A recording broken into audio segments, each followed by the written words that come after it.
The Book of Esther.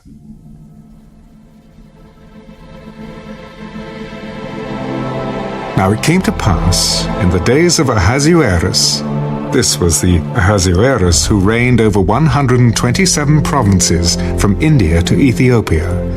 In those days, when King Ahasuerus sat on the throne of his kingdom, which was in Shushan the citadel, that in the 3rd year of his reign he made a feast for all his officials and servants, the powers of Persia and Media, the nobles and the princes of the provinces being before him, when he showed the riches of his glorious kingdom and the splendor of his excellent majesty for many days, 180 days in all.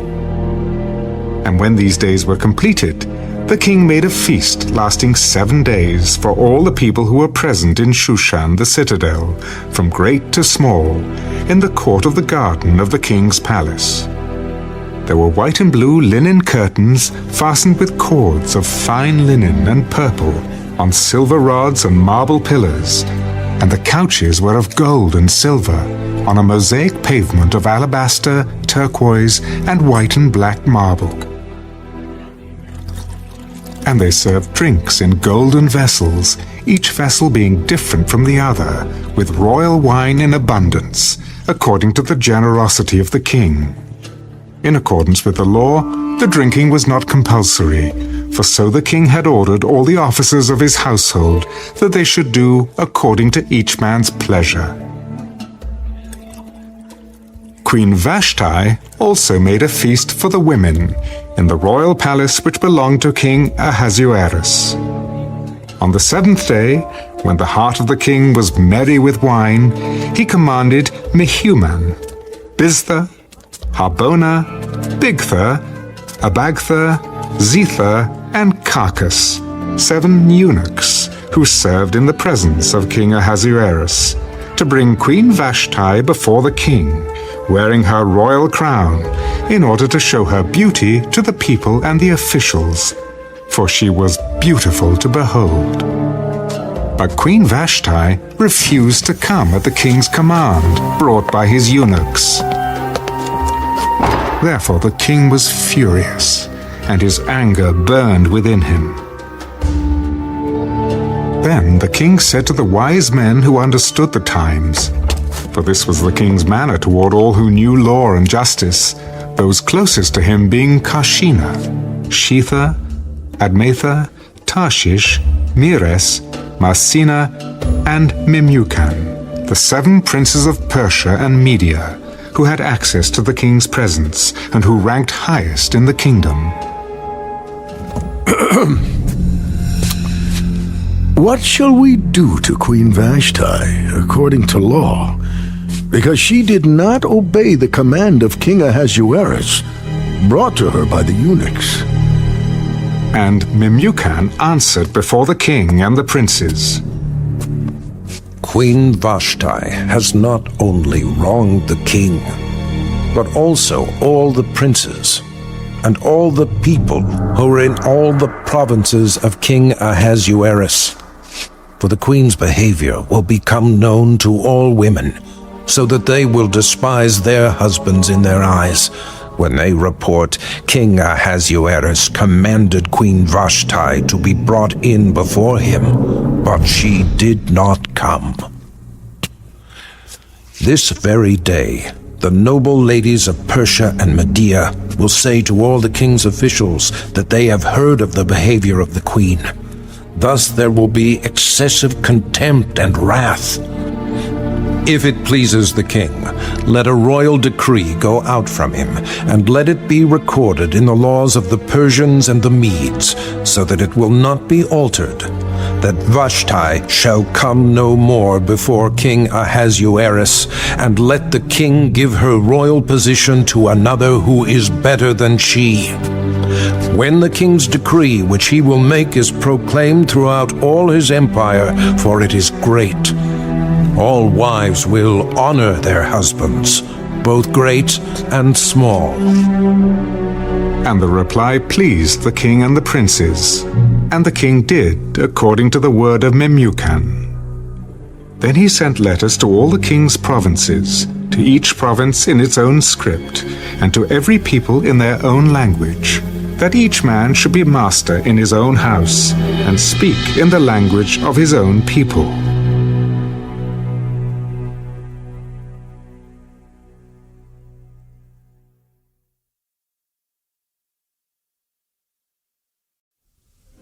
After these things, when the wrath of King Ahasuerus subsided, he remembered Vashti, what she had done, and what had been decreed against her.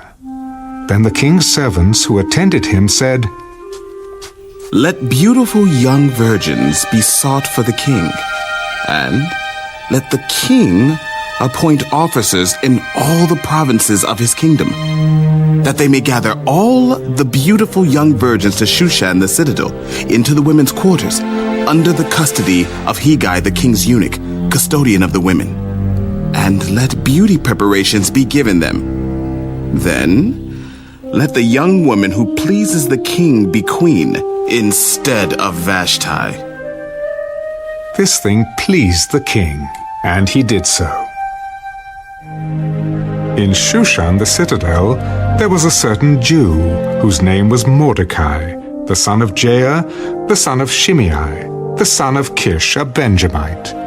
Kish had been carried away from Jerusalem with the captives who were being captured with Jeconiah, king of Judah, whom Nebuchadnezzar, the king of Babylon, had carried away.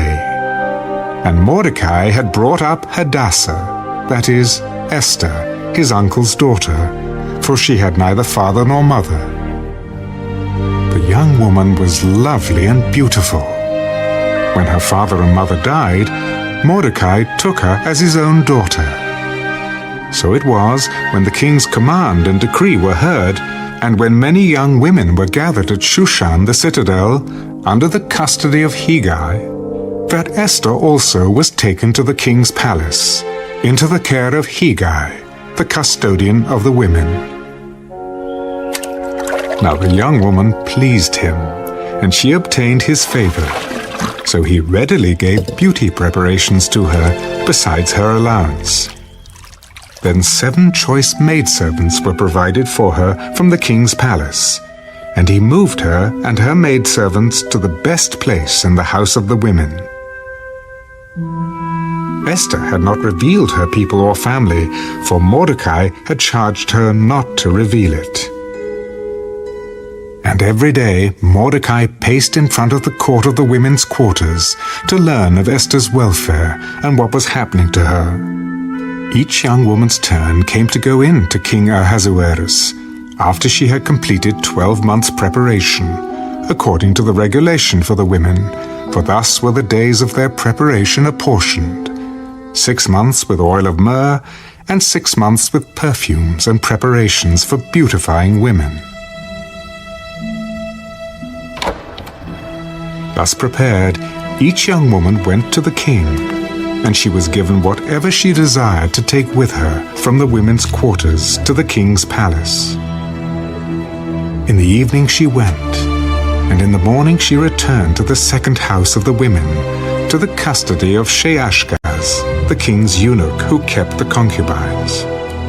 She would not go to the king again unless the king delighted in her and called for her by name. Now when the turn came for Esther, the daughter of Abihail, the uncle of Mordecai, who had taken her as his daughter, to go into the king, she requested nothing but what Hegai, the king's eunuch, the custodian of the women, advised. And Esther obtained favor in the sight of all who saw her. So Esther was taken to King Ahasuerus into his royal palace in the 10th month, which is the month of Tebeth, in the 7th year of his reign. The king loved Esther more than all the other women, and she obtained grace and favor in his sight more than all the virgins. So he set the royal crown upon her head and made her queen instead of Vashti. Then the king made a great feast, the feast of Esther, for all his officials and servants, and he proclaimed a holiday in the provinces and gave gifts according to the generosity of a king. when virgins were gathered together a second time, Mordecai sat within the king's gate. Now Esther had not revealed her family and her people, just as Mordecai had charged her. For Esther obeyed the command of Mordecai as when she was brought up by him. In those days, while Mordecai sat within the king's gate, two of the king's eunuchs, Bigthan and Teresh, doorkeepers, became furious and sought to lay hands on King Ahasuerus. So the matter became known to Mordecai, who told Queen Esther, and Esther informed the king in Mordecai's name. And when an inquiry was made into the matter, it was confirmed, and both were hanged on a gallows.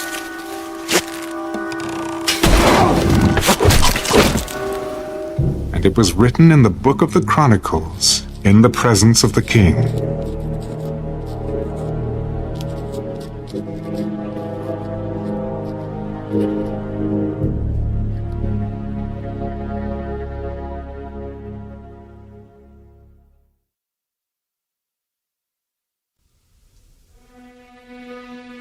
After these things, King Ahasuerus promoted Haman, the son of Hammedatha, the Agagite, and advanced him, and set his seat above all the princes who were with him.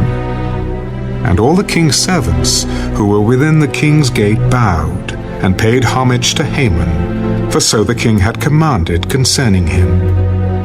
But Mordecai would not bow or pay homage. Then the king's servants, who were within the king's gate, said to Mordecai, "Why do you transgress the king's command?" Now it happened, when they spoke to him daily, and he would not listen to them, that they told it to Haman, to see whether Mordecai's words would stand. For Mordecai had told them that he was a Jew. When Haman saw that Mordecai did not bow or pay him homage, Haman was filled with wrath. But he disdained to lay hands on Mordecai alone, for they had told him of the people of Mordecai. Instead, Haman sought to destroy all the Jews who were throughout the whole kingdom of Ahasuerus, the people of Mordecai. In the first month, which is the month of Nisan, in the 12th year of King Ahasuerus, they cast pur, that is, the lot, before Haman to determine the day and the month, until it fell on the 12th month, which is the month of Adar. Then Haman said to King Ahasuerus, "There is a certain people scattered and dispersed among the people in all the provinces of your kingdom. Their laws are different from all other people's, and they do not keep the king's laws. Therefore, it is not fitting for the king to let them remain. If it pleases the king, let a decree be written that they be destroyed, and I will pay 10,000 talents of silver into the hands of those who do the work, to bring it into the king's treasuries." So the king took his signet ring from his hand and gave it to Haman, the son of Hammedatha, the Agagite, the enemy of the Jews. And the king said to Haman, "The money and the people are given to you, to do with them as seems good to you." Then the king's scribes were called on the 13th day of the first month, and a decree was written according to all that Haman commanded, to the king's satraps, to the governors who were over each province, to the officials of all people, to every province according to its script, and to every people in their language. In the name of King Ahasuerus it was written and sealed with the king's signet ring. And the letters were sent by couriers into all the king's provinces, to destroy, to kill, and to annihilate all the Jews, both young and old, little children and women, in one day, on the 13th day of the 12th month, which is the month of Adar, and to plunder their possessions. A copy of the document was to be issued as law in every province, being published for all people that they should be ready for that day. The couriers went out, hastened by the king's command, and the decree was proclaimed in Shushan the citadel. So the king and Haman sat down to drink, but the city of Shushan was perplexed.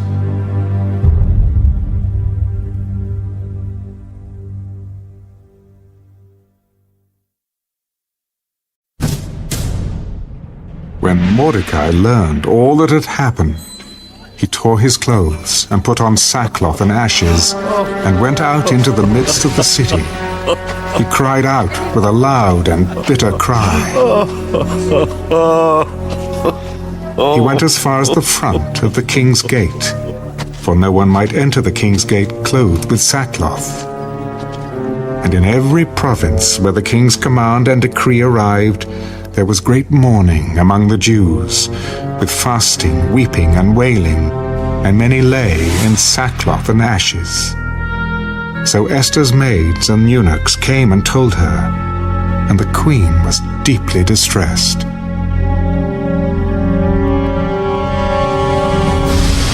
Then she sent garments to clothe Mordecai and take his sackcloth away from him, but he would not accept them. Then Esther called Hathach, one of the king's eunuchs, whom he had appointed to attend her, and she gave him a command concerning Mordecai to learn what and why this was. So Hathach went out to Mordecai in the city square that was in front of the king's gate. And Mordecai told him all that had happened to him, and the sum of money that Haman had promised to pay into the king's treasuries to destroy the Jews. He also gave him a copy of the written decree for their destruction, which was given at Shushan, that he might show it to Esther and explain it to her, and that he might command her to go into the king to make supplication to him and plead before him for her people. So Hathach returned and told Esther the words of Mordecai. Then Esther spoke to Hathach and gave him a command for Mordecai. All the king's servants and the people of the king's provinces know that any man or woman who goes into the inner court to the king, who has not been called, he has but one law: put all to death, except the one to whom the king holds out the golden scepter, that he may live. Yet I myself have not been called to go into the king these 30 days. So they told Mordecai Esther's words, and Mordecai told them to answer Esther, Do not think in your heart that you will escape in the king's palace any more than all the other Jews. For if you remain completely silent at this time, relief and deliverance will arise for the Jews from another place. But you and your father's house will perish.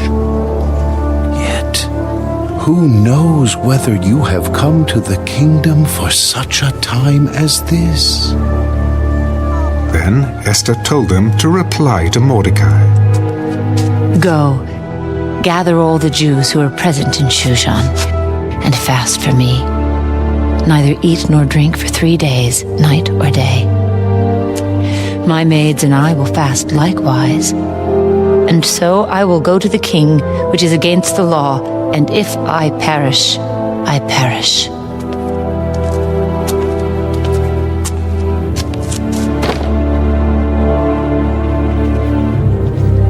So Mordecai went his way, and did according to all that Esther commanded him.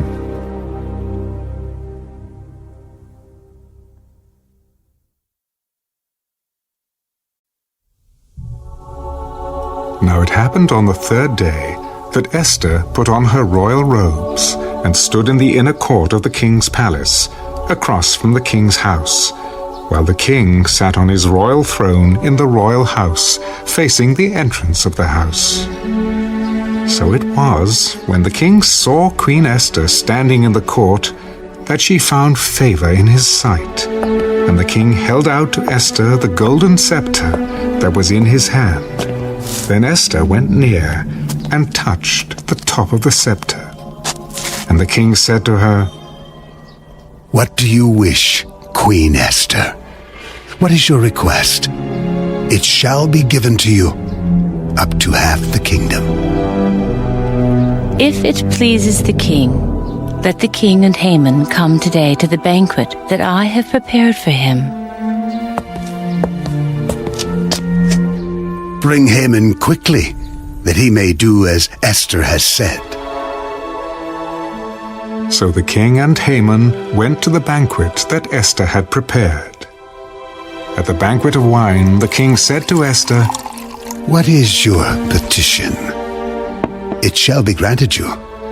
What is your request? Up to half the kingdom. It shall be done. My petition and request is this. If I have found favor in the sight of the king, and if it pleases the king to grant my petition and fulfill my request, then let the king and Haman come to the banquet which I will prepare for them, and tomorrow I will do as the king has said. So Haman went out that day joyful and with a glad heart. But when Haman saw Mordecai in the king's gate, and that he did not stand or tremble before him, he was filled with indignation against Mordecai. Nevertheless, Haman restrained himself and went home. And he sent and called for his friends and his wife Zeresh. Then Haman told them of his great riches, the multitude of his children, everything in which the king had promoted him, and how he had advanced him above the officials and servants of the king.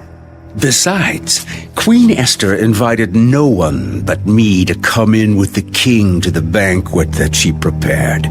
And tomorrow, I am again invited by her, along with the king. Yet all this avails me nothing, so long as I see Mordecai, the Jew, sitting at the king's gate.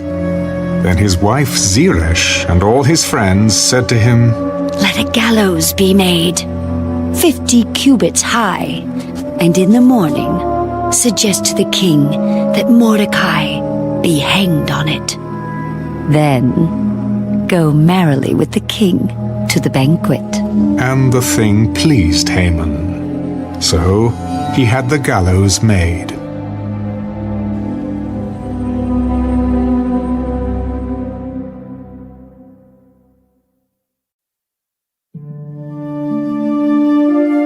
That night the king could not sleep. So one was commanded to bring the book of the records of the Chronicles, and they were read before the king. And it was found written that Mordecai had told of Bigthana and Teresh, two of the king's eunuchs, the doorkeepers who had sought to lay hands on King Ahasuerus. Then the king said, What honor or dignity has been bestowed upon Mordecai for this? Nothing has been done for him. Who is in the court? Now Haman had just entered the outer court of the king's palace to suggest that the king hang Mordecai on the gallows that he had prepared for him. The king's servant said to him, Haman is there, standing in the court. Let him come in. So Haman came in, and the king asked him, What shall be done for the man whom the king delights to honor? Now Haman thought in his heart, Whom would the king delight to honor more than me? For the man whom the king delights to honor, let a royal robe be brought which the king has worn, and a horse on which the king has ridden, which has a royal crest placed on its head. Then let this robe and horse be delivered to the hand of one of the king's most noble princes, that he may array the man whom the king delights to honor. Then parade him on horseback through the city square and proclaim before him, Thus shall it be done to the man whom the king delights to honor. Hurry. Take the robe and the horse, as you have suggested, and do so for Mordecai, the Jew who sits within the king's gate. Leave nothing undone of all that you have spoken.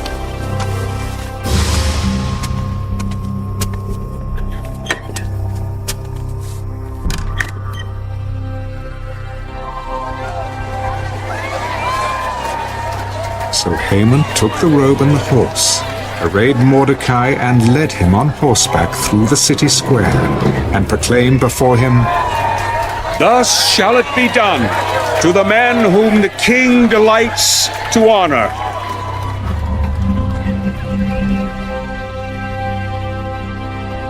Afterward, Mordecai went back to the king's gate. But Haman hurried to his house, mourning and with his head covered.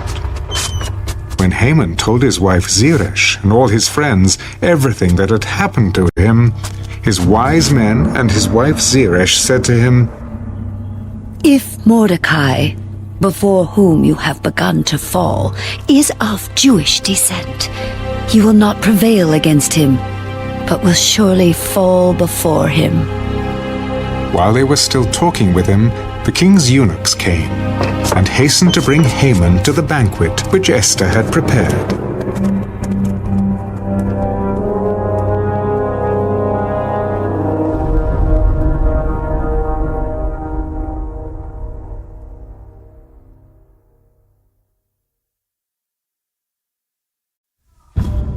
So the king and Haman went to dine with Queen Esther. And on the second day, at the banquet of wine, the king again said to Esther, What is your petition, Queen Esther? It shall be granted you. And what is your request? Up to half the kingdom. It shall be done. If I have found favor in your sight, O king, and if it pleases the king, let my life be given me at my petition, and my people at my request. For we have been sold, my people and I, to be destroyed, to be killed, and to be annihilated. Had we been sold as male and female slaves, I would have held my tongue, although the enemy could never compensate for the king's loss. Who is he? And where is he who would dare presume in his heart to do such a thing? The adversary and enemy is this wicked Haman. So Haman was terrified before the king and queen. Then the king arose in his wrath from the banquet of wine and went into the palace garden. But Haman stood before Queen Esther, pleading for his life, for he saw that evil was determined against him by the king. When the king returned from the palace garden to the place of the banquet of wine, Haman had fallen across the couch where Esther was. Then the king said, Will he also assault the queen while I am in the house? As the word left the king's mouth, they covered Haman's face.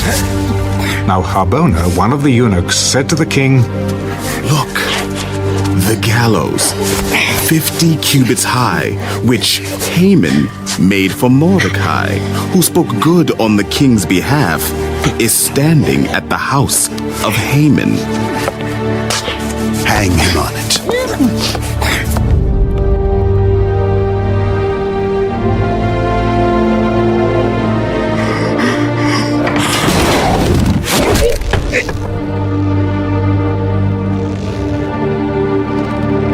So they hanged Haman on the gallows that he had prepared for Mordecai. Then the king's wrath subsided.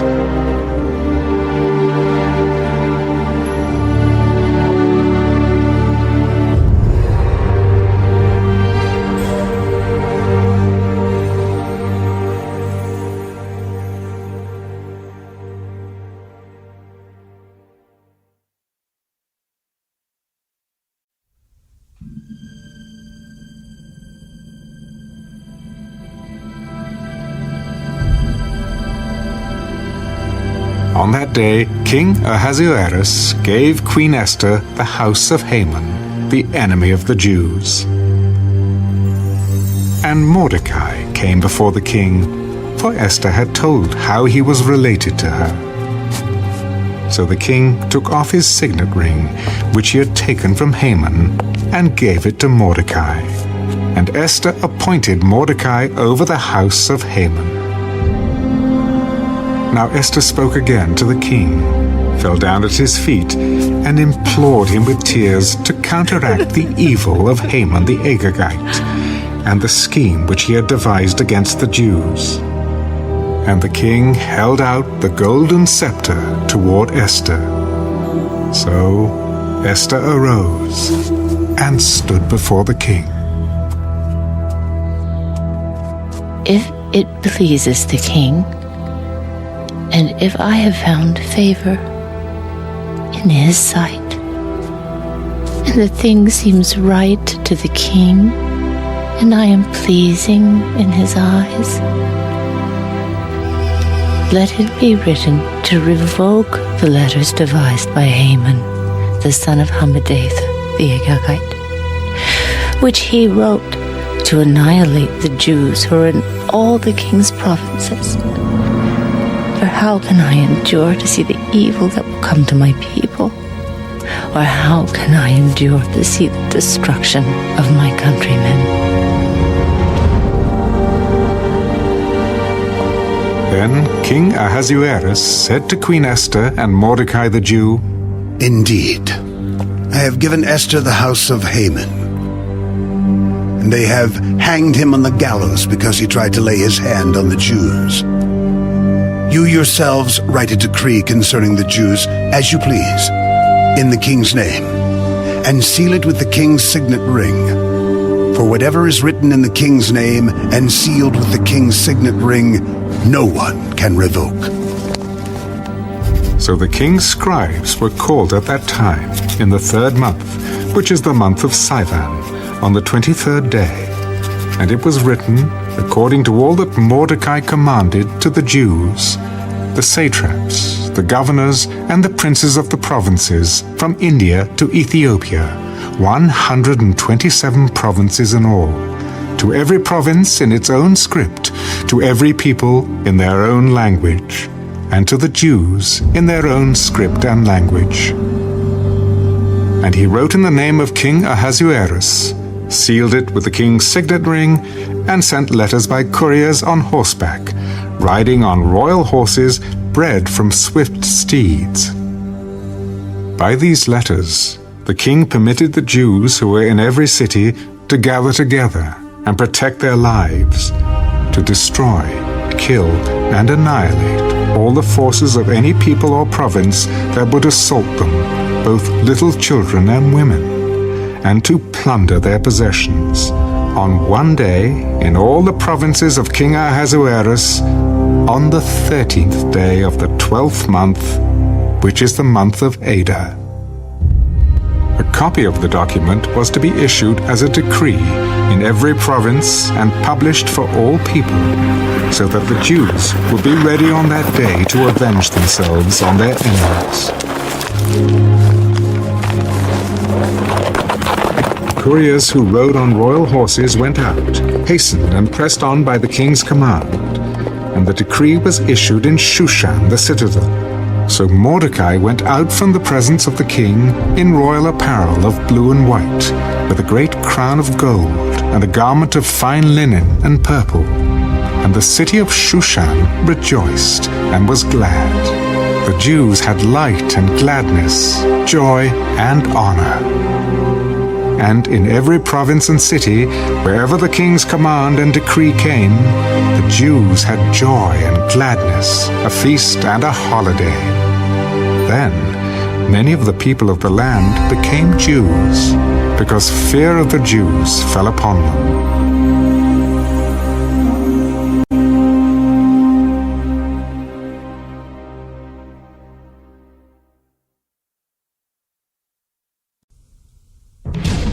Now, in the 12th month, that is, the month of Adar, on the 13th day, the time came for the king's command and his decree to be executed. On the day that the enemies of the Jews had hoped to overpower them, the opposite occurred, in that the Jews themselves overpowered those who hated them.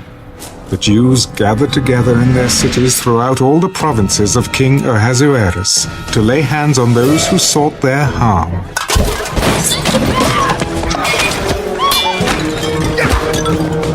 And no one could withstand them, because fear of them fell upon all people.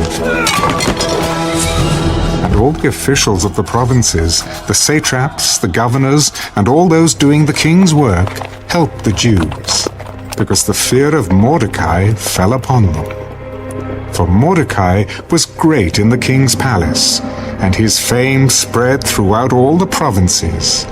For this man Mordecai became increasingly prominent. Thus the Jews defeated all their enemies with the stroke of the sword, with slaughter and destruction, and did what they pleased with those who hated them. And in Shushan the citadel, the Jews killed and destroyed 500 men.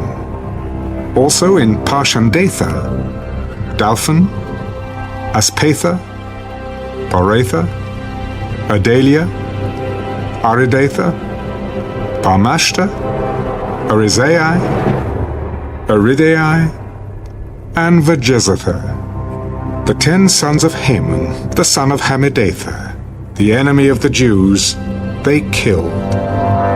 But they did not lay a hand on the plunder. On that day, the number of those who were killed in Shushan the citadel was brought to the king. And the king said to Queen Esther, The Jews have killed and destroyed 500 men in Shushan the citadel, and the 10 sons of Haman. What have they done in the rest of the king's provinces? Now it is your petition. It shall be granted you. Or what is your further request? It shall be done.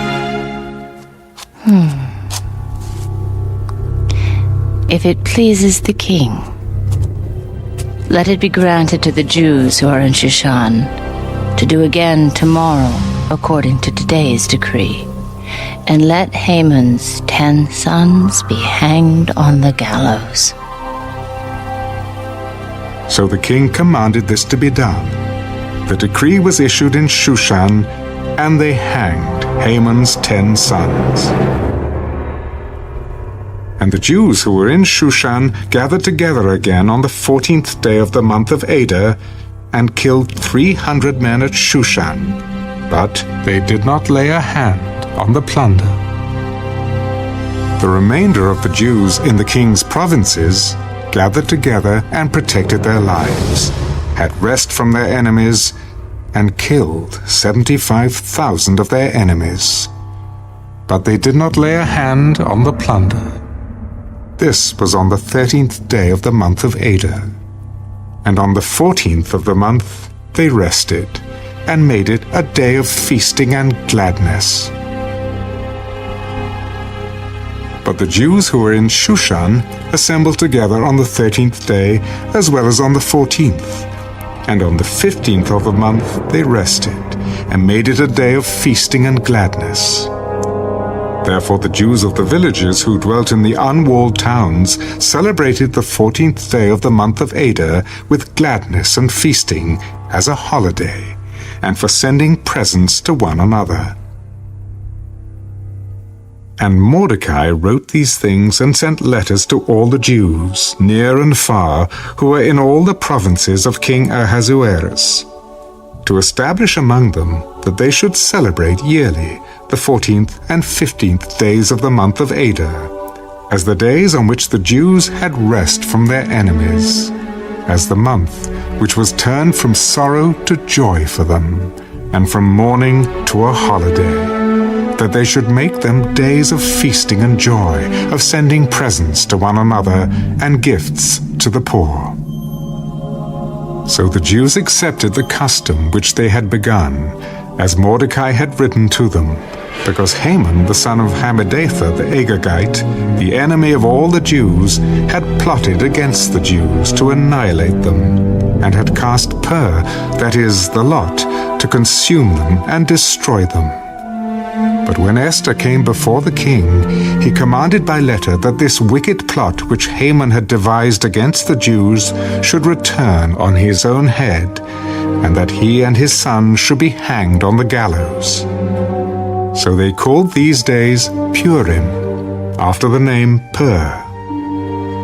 Therefore, because of all the words of this letter, what they had seen concerning this matter, and what had happened to them, the Jews established and imposed it upon themselves and their descendants, and all who would join them, that without fail they should celebrate these 2 days every year, according to the written instructions, and according to the prescribed time, that these days should be remembered and kept throughout every generation, every family, every province, and every city, that these days of Purim should not fail to be observed among the Jews, and that the memory of them should not perish among their descendants.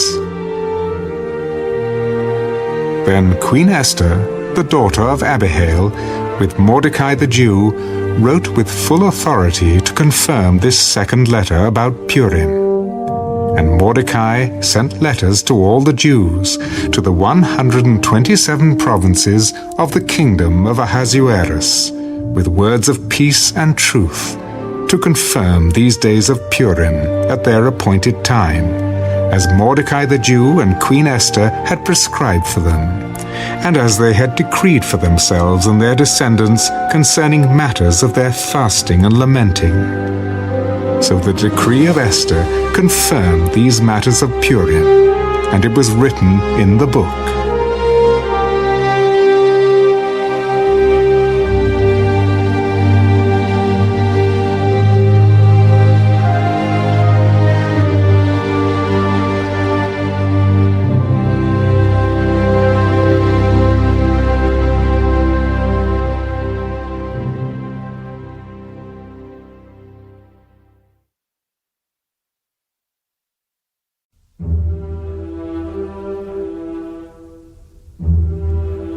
And King Ahasuerus imposed tribute on the land and on the islands of the sea.